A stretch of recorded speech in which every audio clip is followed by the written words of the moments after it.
कहानी की शुरुआत में हम साइबेरिया की एक जेल को देखते हैं जहां ढेर सारे जर्मन सोल्जर्स को लाइन से खड़ा कर दिया गया था। दरअसल वर्ल्ड वॉर 2 के खत्म होने के बाद रशिया ने बहुत से जर्मन सोल्जर्स को कैदी बना लिया था और उनसे कोयले की खानों में दिन रात काम करवाने लगे। हालांकि इस जेल की सिक्योरिटी काफी कम थी, लेकिन इसके बावजूद भी कोई इस जेल से भागने की कोशिश नहीं करता था क्योंकि इस जेल के चारों तरफ बर्फ ही बर्फ थी और ये जेल किसी भी इंसानी बस्ती से पूरे 14,000 किलोमीटर दूर थी। इसलिए अगर कोई कैदी इस जेल से भाग भी गया तो साइबेरिया की जमा देने वाली सर्दी में उसकी मौत पक्की थी। ये जेल चारों तरफ हजारों किलोमीटर दूर फैली हुई बर्फ के बीच में बनाई गई थी, इसीलिए कोई भी कैदी यहाँ से भागने का सोच भी नहीं सकता था। लेकिन इन कैदियों में एक कैदी ऐसा भी था जो बहुत ही शार्प माइंड था और वो इस जेल से भागकर अपनी बीवी और बेटी के पास जाना चाहता था। इस कैदी का नाम क्लेमन फॉयरल था, जिसे इस जेल में पूरे 25 साल की सजा काटनी थी और क्लेमन ऐसा बिल्कुल भी नहीं चाहता था कि उसकी आधी जिंदगी इसी जेल में बीत जाए। क्लेमन किसी भी हालत में इस जेल से भागना चाहता था। लकीली एक दिन क्लेमन को भागने का मौका मिल गया और वो एक कोयला ले जाने वाली मालगाड़ी में बैठकर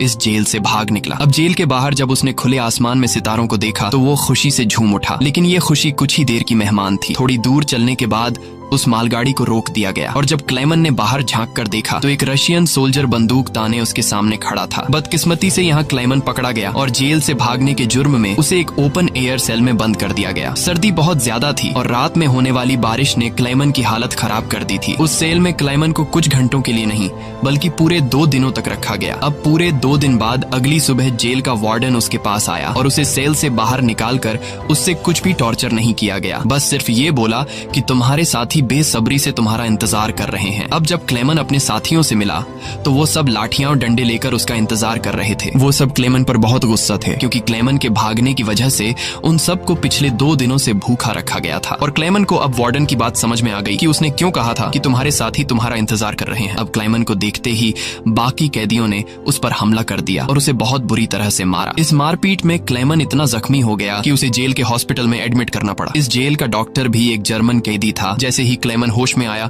उसने डॉक्टर से कहा कि मैं एक बार फिर से जेल से भागना चाहता हूँ और मुझे आपकी मदद चाहिए। डॉक्टर क्लेमन की बहादुरी देखकर हैरान रह गया कि ये इतना सब कुछ झेलने के बाद भी हार मानने को तैयार नहीं। डॉक्टर ने उसे समझाया कि इस जेल से जिंदा भाग पाना नामुमकिन है और अगर तुम यहाँ से भाग भी गए तो बाहर की जमा देने वाली सर्दी में मर जाओगे। लेकिन हकीकत ये भी है कि अगर तुम यहाँ से नहीं भागे तब भी तुम्हारी मौत पक्की है, क्योंकि जिन कोयले की खानों में तुम काम करते हो वहाँ कार्बन की मात्रा बहुत ज्यादा है जो हवा के जरिए तुम्हारे शरीर में जाता है और उससे कैंसर जैसी खतरनाक बीमारियां होती हैं। इसलिए डॉक्टर ने क्लेमन से कहा कि तुम्हें एक आखिरी बार इस जेल से भागने की कोशिश जरूर करनी चाहिए। उसके बाद डॉक्टर ने अपने सारे गर्म कपड़े, जूते और जरूरत का सारा सामान निकालकर क्लेमन को दे दिया।